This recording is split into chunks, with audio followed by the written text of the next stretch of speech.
Bonjour Christelle. Bonjour Christine. J'avais envie de discuter avec toi, si tu veux bien, en inversant un peu les rôles, ou en tout cas mélangeant les rôles d'interviewé-intervieweur, par rapport aux récents événements qu'il y a eu en France, qui sont difficiles à occulter.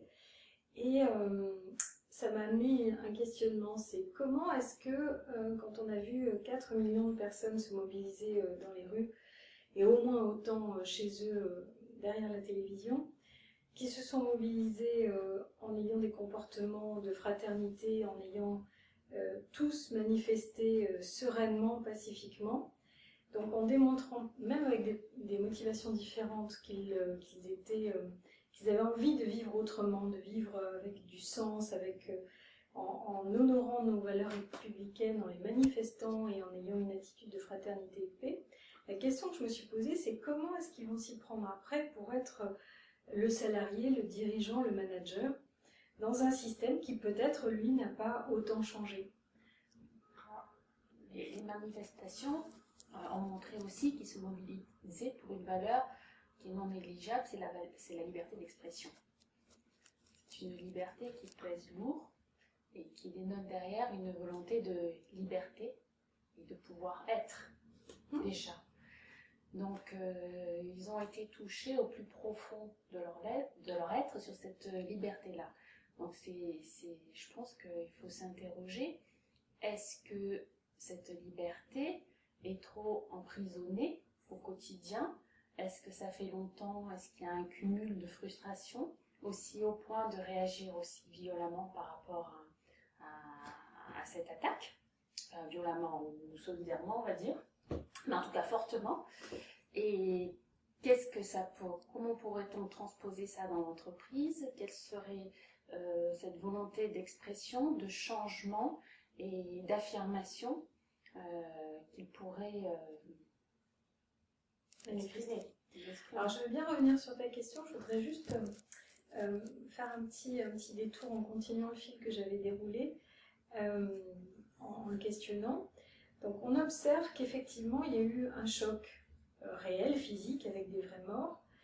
Une majorité de médias qui a supposé des choses et qui a eu tout un vocabulaire qui est parti, que ce soit par nos dirigeants ou par les médias, sur l'axe de guerre, de fracture, enfin, des mots qui étaient quand même dans un registre de guerre. Et la réponse des citoyens était presque incroyable. Enfin, les gens ne s'en doutaient pas, la préfecture non plus de Paris ne se doutait pas qu'il y aurait autant de personnes qui viendraient, donc il y a eu quelque chose de très profond effectivement qui a été touché, et une manière de réagir qui était relativement impensable ou improbable il n'y a pas tellement longtemps, puisque chaque année passant, les gens se disaient mais il faudrait une révolution. Alors après on est d'accord ou pas d'accord avec le principe même, mais dans le sens de vouloir changer radicalement des choses qui ne fonctionnent pas, et on voyait que chaque année passait et qu'il n'y avait pas de mobilisation réelle. Et là, tout d'un coup, on a des millions de gens qui se mobilisent avec une volonté partagée, quelles que soient les origines, quelles que soient les couleurs de peau, quelles que soient les religions, les croyances, etc., avec une volonté de fraternité, de dignité et de non-récupération de ce qui avait été blessé en eux par qui que ce soit. Et on voit une fracture avec la manière dont c'est utilisé par les gouvernants, par les médias. Je ne sais pas pour les entreprises, mais il y a en tout cas une décorrélation importante. Et donc les citoyens sont venus dire qu'ils avaient besoin d'essentiel, qu'ils avaient besoin de communion, qu'ils avaient effectivement besoin de liberté, d'expression aussi, mais de liberté profondément, et de sens. Et la question qui se pose, enfin en tout cas moi qui m'a amené à avoir envie de discuter avec toi, c'est cette question de sens, cette question de liberté, cette question de fraternité, elle va être entendue comment, répondue comment dans l'environnement quotidien que connaissent la majorité des gens, qui est le contexte entreprise, que ce soit une société, une association ou autre. Comment est-ce que on va avoir une réponse là, surtout si le système ne change pas? Et le système ne change pas, il est pour une raison bien simple, c'est qu'il ne voit pas peut-être tout de suite l'intérêt de changer, qu'il est pris par des tas de contraintes et que donc dès le lendemain matin, les rouages se sont mis à fonctionner comme d'habitude. Donc d'un côté, dans la société civile, on a vu une vraie fracture, c'est-à-dire quelque chose de radicalement différent, un véritable changement de comportement. On voit une fracture entre les citoyens et les représentants des citoyens qui n'ont pas forcément rendu compte exactement de ce que les gens voulaient dire. Et les gens reviennent dans le contexte professionnel et là, bah, c'est pareil. Alors moi, j'aimerais aussi souligner qu'on parlait, comme tu l'as dit, souvent, il va y avoir une révolution, les gens n'en peuvent plus, ils vont descendre dans la rue. Et ce qu'a montré cet événement tragique, c'est qu'ils se sont tous mobilisés dans la solidarité et de manière pacifique. En fait, la volonté, ça a été d'aller plus vers une harmonie et vers un ensemble, vers du sens commun, que finalement lutter contre des actes terroristes ou un système qui ne va pas ou des dysfonctionnements. Et c'est là où ça a été, je pense, assez surprenant qu'il y ait une mobilisation aussi importante, c'est qu'il y a une prise de conscience généralisée que le changement maintenant se passera par d'autres formes de rapports humains, d'autres formes d'aller ensemble. Et je pense qu'on arrive au XXIe siècle pour un peu arriver à agir différemment. L'histoire nous a prouvé que il y a eu beaucoup de dérives et beaucoup d'affrontements finalement qui n'ont pas arrangé l'humanité. Et peut-être qu'aujourd'hui, il y a une élévation un peu des consciences pour se dire non, stop, nous on voudrait un monde différent. Alors, en entreprise, comment transposer ça en entreprise qui est quand même toujours bien organisée en silo, très hiérarchisée, notamment en France? C'est un petit peu difficile. Parce que c'est vrai que sa casquette de citoyen n'est pas forcément la même que sa casquette de collaborateur ou que salarié. Les gens se sentent peut-être plus libres dans la sphère privée que dans la sphère professionnelle. Donc il y aurait peut-être là vraiment des méthodes à changer radicalement. Parce qu'on voit bien de nos jours qu'aussi les salariés, les jeunes, même diplômés, sont plus intéressés et plus séduits par les startups, par les nouvelles formes d'organisation, par les nouvelles façons de travailler ensemble. Et il y a peut-être que les événements extérieurs amènent l'entreprise à réfléchir de façon radicale et assez rapidement finalement sur ces modes d'organisation et ces modes du travail ensemble. Alors ça amène effectivement à la pratique de coopération. Pratique de coopération qui a été mise en exergue par beaucoup de biologistes et de biomiméticiens pour démontrer qu'en fait le vivant sur Terre fonctionne essentiellement sur la coopération et que la compétition est quelque chose de très minoritaire, que la nature a utilisé de façon rarissime, enfin en tout cas de façon rare, si on regarde le continuum de toutes les espèces. Mais par contre, la manière dont nous, les êtres humains, se sont servis des valeurs de guerre et des valeurs qui amènent à parler de compétition, c'est nous qui avons tordu en fait les représentations sur la réalité et qui avons dit, qui avons pris les travaux de Darwin en ne prenant qu'un élément et pas la totalité, en disant le vivant fonctionne sur les lois de la jungle et la loi du plus fort. C'est pas que ça soit faux, c'est juste que c'est marginal. Et en fait, le vivant qui perdure quand même depuis 3,8 milliards d'années sur Terre, donc il y a juste quelques leçons de durabilité à nous donner, lui fonctionne autrement. Et donc il y a des coopérations interespèces, intra-espèces, qui démontrent que c'est majoritairement de la coopération qui fonctionne. Et donc les humains qui reprennent contact avec le vivant, enfin nous, notre société, puisqu'on s'est bien décorrélé de la nature et pour des choses tout à fait intéressantes que nous avons réalisées en termes de progrès et autres. Là, on reprend conscience de la nature, ne serait-ce que par toutes les questions climatiques, environnementales et autres. Donc cette prise de conscience écologique, qu'on le soit ou pas, c'est juste le fait de prendre conscience de la part de l'être humain sur le vivant et sur la Terre, nous a amené à reprendre conscience qu'on fait partie de la nature. Et ce faisant, même des scientifiques tels que les biologistes ont revu leurs prédicats, ont revisité leurs connaissances, ont revisité leur matière, ont revisité des hypothèses, et se sont rendus compte que la réalité elle était sous le nez, que le vivant apporte des clés, et que jusqu'ici on n'avait pas été en capacité de les regarder. Et qu'est-ce que ça nous dit?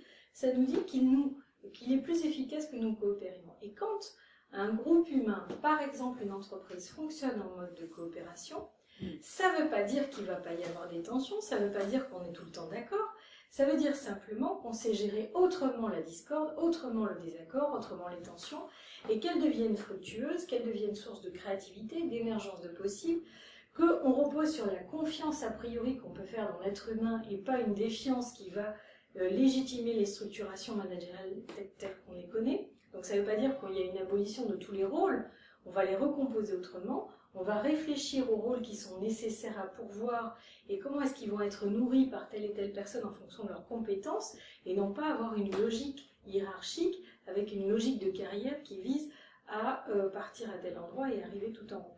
Et donc de repenser profondément les choses en se rapprochant de lois qui ont été pérennes et qui ont fonctionné, et bien les entreprises qui se lancent dans ce fonctionnement-là, pas forcément que des startups, on peut avoir des startups, on peut avoir des TPE, on peut avoir des PME et des entreprises un petit peu plus conséquentes, mais ceux qui se lancent dans cette aventure-là, eh bien, ils constatent qu'il y a de la croissance, que la gestion quotidienne, il y a beaucoup moins de turnover, qu'il y a beaucoup moins d'absentéisme, qu'il y a beaucoup moins de maladies, que les gens trouvent du sens, donc comme ils trouvent du sens, comme ils trouvent leur place, comme ils peuvent utiliser leurs différentes ressources et pas que celles qui étaient écrites sur leur job description, ben, curieusement il y a une motivation accrue et résultat il y a d'autres types de fonctionnement. Alors c'est pas un monde parfait, ça se recompose, ça se redéfinit tous les jours, mais en tout cas c'est quelque chose qui est beaucoup plus proche du quotidien des gens, qui répond à leurs besoins fondamentaux et qui les motive à rester et à donner de leur énergie au sein de l'organisation. On voit, le constat est criant, hein, la principale problématique des DRH dans les années qui viennent, c'est l'engagement des salariés, des collaborateurs. Il y a une perte de motivation, il y a un désengagement, il y a un présentéisme négatif. Donc on en parle beaucoup de tous ces sujets-là et finalement rien ne bouge pour essayer d'engager. Et on voit bien que c'est plus la rémunération sur objectif, ce genre d'outils RH, on leur limite. Donc comment motiver, comment réengager, c'est beaucoup sur le projet. Pour le projet de vie aussi, qui doit être en phase avec le projet professionnel. Il y a un équilibre à trouver de la part de l'entreprise également. Et il est vrai que comment on peut arriver à une entreprise qui a perdu un peu son aura auprès des collaborateurs, son leadership, comment peut-elle arriver d'un coup à créer un nouvel environnement pour favoriser l'engagement? Est-ce que toi tu aurais des pistes de réflexion à ce niveau-là? Ce que j'ai surtout, c'est des exemples d'entreprises qui ont décidé de se lancer dans cette aventure-là et qui donc on dit bon ben ok, en tant que c'est principalement le dirigeant et le comité de direction qui peuvent donner l'exemple. Hein. Ce qui est plus difficile pour un dirigeant, c'est de revisiter la question du pouvoir.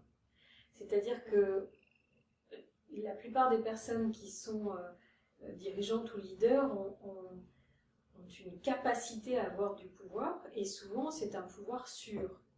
Alors que ce qui est tout à fait intéressant, c'est de revisiter cette notion de pouvoir pour faire un pouvoir avec. Ça ne veut pas dire que le manager ou le dirigeant va perdre ce qu'il sait faire ou ce qu'il sait bien faire. Il va simplement donner un peu d'espace pour que les autres personnes puissent également avoir leur place également, un pouvoir aussi, mais un pouvoir d'action, un pouvoir sur les choses à faire. Et résultat, cette volonté délibérée de revisiter la notion de pouvoir et de décider de le partager va donner des effets tout à fait intéressants en termes de coopération, parce que les personnes prennent à bras-le-corps, non pas le pouvoir du dirigeant, il ne s'agit pas d'aller prendre la place de l'autre, c'est simplement de répondre au quotidien et d'arriver à élargir son champ de compétences et de se rendre compte qu'au lieu d'attendre que ce soit le niveau au-dessus qui donne l'autorisation de ceci ou qui signe cela, eh bien les gens, on développe en fait l'empowerment des personnes et les personnes sont co-responsables d'un certain nombre de choses. Alors, c'est même pas une question de pouvoir, c'est une question de responsabilité partagée. Aussi. Responsabilité partagée vers un but commun avec une sectorisation un peu des des tâches ou des missions à effectuer pour pouvoir arriver à mener un projet dans sa globalité. Donc c'est vraiment une approche différente du travail. Et Ce que ça vient ébranler, c'est la manière, la représentation classique de la forme de l'entreprise, qui est en top-down, qui a ses strates hiérarchiques, et avec elle, et bien effectivement, les rémunérations, les responsabilités, etc. Là, c'est une vision qui est différente, c'est de se dire, bon, c'est quoi la raison d'être de cette entreprise? En quoi la raison d'être de cette entreprise s'inscrit dans quelque chose de plus large? Et il y a de plus en plus de personnes qui sont en faillite de sens et qui ont besoin de savoir en quoi leur entreprise participe au bien commun ou au contraire le détruit. Et on sait très bien que dans les entreprises où l'exercice, le contenu de l'activité de l'entreprise est quelque chose de destructeur, soit pour les êtres humains, soit pour le reste, ça pose de gros problèmes de sens aux personnes qui y sont, qui ne l'expriment pas forcément. Non. Et donc après, ça a des répercussions sur la santé, sur le stress, sur le burn-out. Et se sentent comme piégés dans un système. Elles servent un système qui ne leur correspond plus. C'est ça. Et du coup, ça crée de plus en plus de fractures. Et si les dirigeants et les DRH ne sont pas forcément sensibles à ce discours-là, ils peuvent être sensibles en tout cas au coût que ça représente de continuer un système qui n'honore pas la vie, quelle qu'elle soit. Ça a un coût en termes de turnover, en termes d'absentéisme ou de présentéisme négatif, en termes de stress, de burn-out, de harcèlement, etc. Donc ça a un coût social énorme, avec des effets clairs en termes de manque de productivité, de beaucoup moins de créativité, donc l'innovation est beaucoup plus difficile à mettre en place, etc., etc. Donc ça a un coût objectif qui peut être regardé, ne parlons pas des effets d'image et de réputation qui peuvent aussi être engagés. Tandis que faire le choix d'une autre voie et de trouver en tout cas la manière que l'entreprise puisse évoluer de là où elle est vers une autre voie, c'est déjà reconnaître la situation et essayer de faire avec et de trouver d'autres voies. Et effectivement, au lieu de se soucier de motiver les gens, a fortiori de faire des stages de motivation pour les gens, c'est pas la question, c'est de partir de leur motivation à eux et d'essayer de les faire coïncider avec celle de l'entreprise. Et là, c'est juste fabuleux quand on fait participer les gens en leur demandant bon, qu'est-ce qui t'anime, qu'est-ce que tu veux faire, qu'est-ce que tu es en capacité de faire en plus de tes compétences métiers et autres, et comment est-ce que tu veux honorer cette mission d'entreprise. Et là, c'est juste fascinant de voir tout ce qui va être mobilisé. On voit beaucoup quand même, il y a des entreprises qui rachètent des jeunes pousses, des startups, donc en fait qui misent aussi sur cette effervescence et ces nouvelles idées. Et peut-être que c'est essayer de faire rejoindre un peu ces deux mondes avec une effervescence, beaucoup d'innovation, beaucoup d'idées, beaucoup d'initiatives qui vont peut-être amener les plus grandes structures à évoluer peu à peu. Il faut arriver à ce qu'il y ait une fusion pour pouvoir arriver à un changement dans la douceur et pour le bonheur de tous, on va dire. Et quand on parle de rachat de start-up par des grands groupes, un problème majeur qu'il y a dans ces cas-là, c'est que ce qui est spécifique à la start-up, son esprit d'entreprise, son agilité, sa réactivité, toute son originalité, quand elle rentre dans les process de la grosse entreprise, elle peut être noyée et du coup perdre toute sa vitalité et du coup sa valeur. Donc il ne s'agit pas de qualifier les uns de ça c'est bien et ça c'est pas bien, c'est pas le sujet.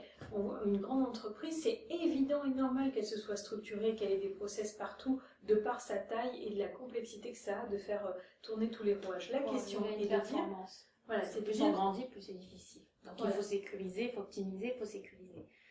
La question c'est de voir est-ce que il n'y a pas moyen de revisiter ça, puisque le vivant le montre, il n'y a pas de holding dans le vivant. C'est-à-dire que le vivant ne sait pas faire des choses, des grosses fusions-acquisitions. Il y a toujours des petits microcosmes. Et ce sont ces petits microcosmes qui peuvent être parfois reliés par des raisons et autres, mais qui peuvent fonctionner de façon systémique. Et l'idée, quand même, qu'apportent les biomiméticiens, c'est de dire, mais inspirons-nous du vivant, c'est ce qu'on fait en R&D sur des matériaux, sur la conduction, sur l'énergie, sur des tas de domaines.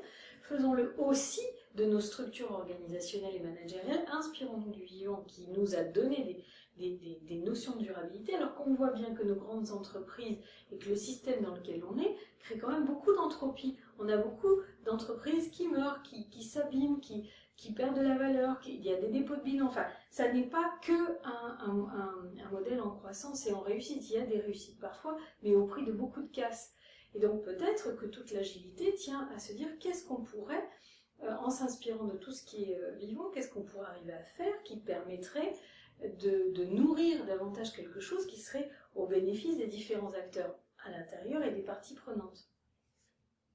Se focaliser sur son cœur de métier, constituer toute une chaîne de valeur grâce à différentes petites entités innovantes qui peuvent être des relais et d'innovation et d'extension, d'activité ou de reconversion, ou une ouverture en tout cas des champs d'idées, des possibles, pour pouvoir faire évoluer son activité qui prend en compte aussi toutes nos problématiques, les problématiques environnementales et sociétales qu'on connaît à l'heure actuelle. Et ça serait on ne va pas dire que ça serait une métamorphose, mais ça serait une évolution adaptée à nos besoins actuels, modernes, et la situation dans laquelle aussi on se trouve, où il faut absolument repenser beaucoup de choses, parce qu'on ne pourra pas continuer comme ça. Et il va bien falloir adapter les exploitations, les activités, dans ce respect de l'environnement et de l'humain, ça c'est sûr. Et pour moi, ce qui s'est passé dans la semaine du 7 au 11 janvier, alors c'était suffisamment flagrant pour ne pas être décrit comme signaux faibles. Quand je le nomme signaux faibles, c'est dans le sens où ça s'est manifesté dans la société civile, c'est l'expression d'une volonté citoyenne particulière, mais ça a mis en exergue un certain nombre de fractures. Et en quoi c'est un signe faible? C'est attention que ça n'ait pas lieu ailleurs. Et c'est fort possible que ça puisse avoir lieu ailleurs. Et on ne sait pas ce que ça donnerait si tout d'un coup, une majorité de salariés prenait la même mobilisation dans une entreprise pour simplement décider qu'elle soit autrement. On est face à quelque chose de très imprévisible et improbable qui a eu lieu là, et face à quelque chose qui a été excessivement violent, il y a une réponse qui est complètement inattendue. Il faudrait peut-être voir à ce que on puisse avoir la même chose dans les entreprises. J'aimerais citer le cas qui est vécu comme très marginal et qui est nié, gommé, parce que la quantité de chômeurs est très importante, mais moi je trouve qu'il y a quand même un phénomène qui est très important à prendre en considération. Ce sont le nombre de personnes qui ont à peu près entre 25 et 45 ans qui décident d'arrêter de travailler dans l'entreprise où ils sont. Ils ne sont pas virés, ils ne sont pas licenciés, ils décident de s'en aller. Et ils décident de s'en aller en prenant parfois le risque de ne pas savoir avec quoi ils vont manger demain. Et ils sont diplômés, ils sont à Bac+5 quand c'est pas avec doctorat, ils ont un poste, ils ont de la reconnaissance sociale, ils ont des revenus, ils ont une carrière qui se déroule devant eux, ils ont de la promotion et ils disent non. Stop. Alors, ils sont quand même nombreux. Effectivement, comme le marché de l'emploi est important, du bord, on n'a plus celui-là, on va en prendre un autre. Mais attendez, quand c'est plus 3-4 personnes, mais que c'est des dizaines et des dizaines, voire des centaines de personnes, je trouve que ça veut dire quelque chose. Ce sont des gens qui ont une belle valeur, qui avaient ou qui ont toujours une belle employabilité, et qui ne veulent plus revenir dans le système, et qui veulent nourrir autrement les choses, et qui sont du coup dans une créativité, qui essaie de se dire, bon, et comment est-ce qu'on peut contribuer au système, mais simplement autrement. C'est quand même quelque chose d'important à considérer, d'autant qu'on a bien vu, tu l'as dit tout à l'heure, que les jeunes générations sont en appétit de sens, sont en appétit de savoir si l'entreprise dans laquelle ils vont travailler est vraiment engagée, etc. Donc, si on a ce phénomène qui s'étend aux plus jeunes et qu'on a beaucoup plus de gens qui font ça, il y aura à terme un problème de main-d'œuvre si ça devient un mouvement beaucoup plus partagé. Donc, pour moi, c'est un signal faible à prendre en considération. Il y a déjà un besoin en termes de compétences. Certains secteurs d'activité sont pénuriques. Malgré le chômage, il y a déjà des entreprises qui essaient de recruter des promotions entières de jeunes diplômés, notamment d'ingénieurs. Il y a beaucoup d'expatriation des jeunes diplômés. Donc déjà, il y a quand même aussi un manque de compétences sur certains secteurs d'activité. Hein. Donc c'est sûr que ces entreprises-là seront plus en alerte. Mais les autres qui sont des belles entreprises, qui ont une notoriété mondiale, internationale, et et qui rencontrent aussi de grandes difficultés et ils doivent licencier, ils doivent se réorganiser. Et elles aussi, elles vont devoir attirer autrement, et pas que par le poste qu'elles peuvent offrir. C'est vrai que ces valeurs et cette montée de sens et de vouloir faire attention un petit peu, ça se diffuse de plus en plus. Et les gens se retrouvent face à une alternative, c'est je reste dans le système, je continue et puis je suis face à des angoisses personnelles et je n'y arrive plus. Donc ça rejaillit sur l'environnement professionnel, l'environnement familial, parce qu'on se retrouve dans une boîte qui ne correspond plus, on sent bien qu'elles vont droit dans le mur ou qu'il y a quelque chose qui ne va pas, ou je lâche prise et je m'en vais. Voilà. Donc est-ce que c'est pas parfois aussi une question de survie de partir, de survie pour soi? Si, et quand tu parlais d'entreprises prestigieuses, connues, effectivement, on va avoir des jeunes diplômés qui vont faire le choix de leur premier emploi dans une entreprise comme ça, premier emploi, voire deux, et qui s'arrêtent parce qu'ils se disent, bah oui, je ne sais pas à quel mirage j'ai répondu, mais voilà, qui se repose la question du sens. Et ça, c'est un point. Et il y a un autre point, moi, qui m'intéresse aussi, c'est que ce système anthropique passe son temps, donc pour des raisons la financière, c'est-à-dire que le système n'est plus dans un actionnariat patrimonial, on est dans un actionnariat capitalistique, donc on cherche à obtenir le maximum de valeur en un minimum de temps, donc ce qui coûte le plus cher c'est l'humain, et donc toutes les stratégies sont trouvées pour l'enlever. Sauf que dans une équation dans laquelle on a une démographie qui est en augmentation et l'emploi qui est en régression, on met automatiquement la société civile sous tension, la société tout court sous tension. Ça a quoi comme effet?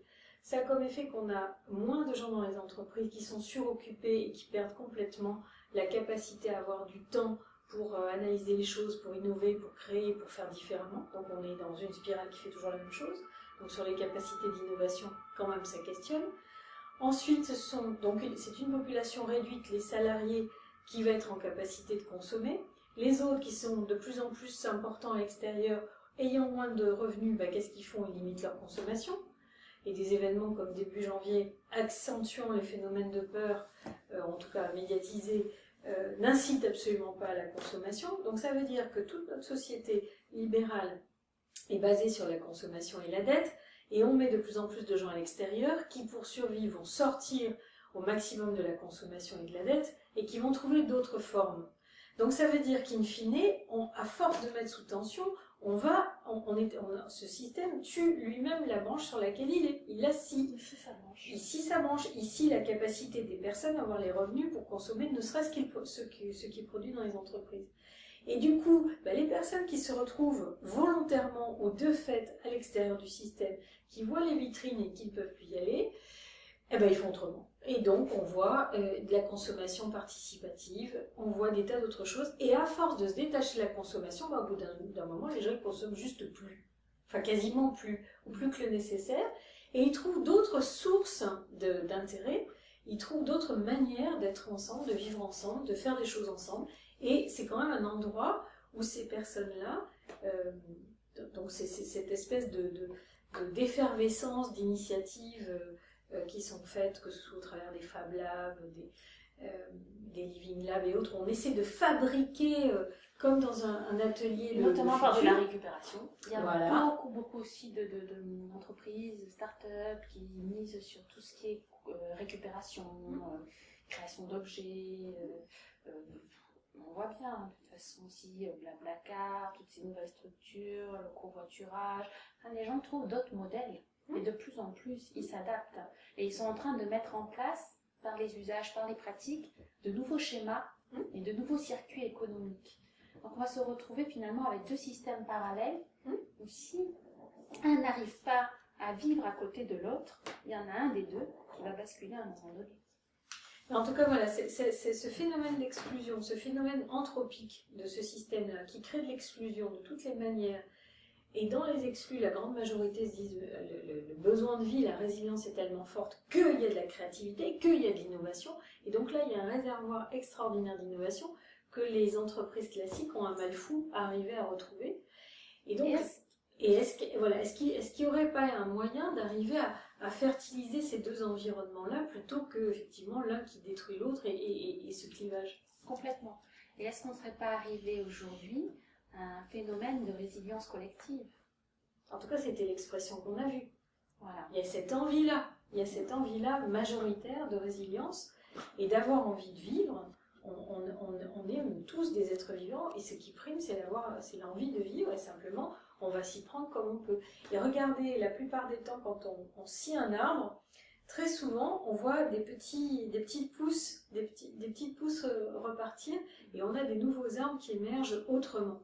Donc la question, c'est peut-être de regarder, est-ce que le gros arbre n'est pas en train de se déliter et de s'abîmer sans en avoir conscience, en étant convaincu d'être encore un grand et gros arbre, et peut-être de ne pas se rendre compte qu'il se fragilise tellement, qu'il s'abîme, mais qu'autre chose est en train de pousser à côté. En fait, je me posais la question, je me disais, il faudrait... Donc c'est pour ça aussi que j'ai lancé un site internet, donc Jobspheric, pour pouvoir mettre à disposition un peu un espace, un lieu d'échange pour co-créer l'entreprise de demain. Je me dis, est-ce qu'il ne faudrait pas initier ou créer un lieu physique également où alors, je sais pas, ça va pas comme ça. Bah si, ça allait bien, mais si tu t'interromps, il va falloir que tu fais stop et remis. On coupera après. Donc tu aimerais créer un lieu. Donc je me posais la question, est-ce qu'il ne faudrait pas créer un lieu pour accompagner aussi les grandes entreprises, un espace d'échange avec des profils différents, avec un brassage de jeunes pousses, d'entreprises plus traditionnelles, pour accompagner ces changements-là et partager les bonnes pratiques. J'ai lancé un site qui s'appelle Jobspheric il y a à peu près 1 an, justement pour un peu éclairer sur l'évolution des métiers et comment les métiers RH vont devoir évoluer, prendre à bras le corps toutes ces nouvelles problématiques. Je me disais, ça serait peut-être bien aussi qu'il y ait une prise de conscience, parce que la prise de conscience, elle est au sein de chaque entité. Et il faudrait qu'il y ait plus de partage entre les différentes entités qui ont les mêmes problématiques, et un partage des savoirs, des savoir-faire, des savoir-être, avec des personnes qui ont envie de mettre des nouvelles idées, des nouvelles méthodes en route pour pouvoir essayer d'évoluer ensemble. Alors on peut créer ces espaces-là soit complètement hors temps de l'entreprise, c'est-à-dire qu'effectivement c'est à l'initiative de chacun, qu'il soit dirigeant, manager, salarié, de dire on a envie effectivement de partager avec d'autres et de poser des problématiques qui sont que des problématiques d'entreprise ou qui sont plus vastes que ça, et de dire comment est-ce qu'on y répond, comment est-ce qu'on co-crée demain. Ça peut aussi être utilisé par toutes les formes de crédit temps, c'est-à-dire dans les RTT et autres. Il existe des RTT solidaires, mais on peut très bien avoir des RTT co-construisons demain ensemble. Et donc simplement des personnes qui sentent que s'ils n'ont pas d'espace pour pouvoir parler les contradictions qu'ils vivent, que ce soit au sein de l'entreprise ou dans comme on l'a dit tout à l'heure, entre leur côté citoyen et leur côté salarié, ou tout autre type de difficulté, s'ils n'ont pas un espace simplement pour se déposer, discuter, partager, benchmarker, il est fort possible que ça soit source de tension. Donc il n'y a pas de raison qu'on ne puisse pas envisager des RTT co-créons demain ensemble. Co-créons demain ensemble l'entreprise que nous voulons. Merci Christine. Merci Christelle. Au revoir. Au revoir.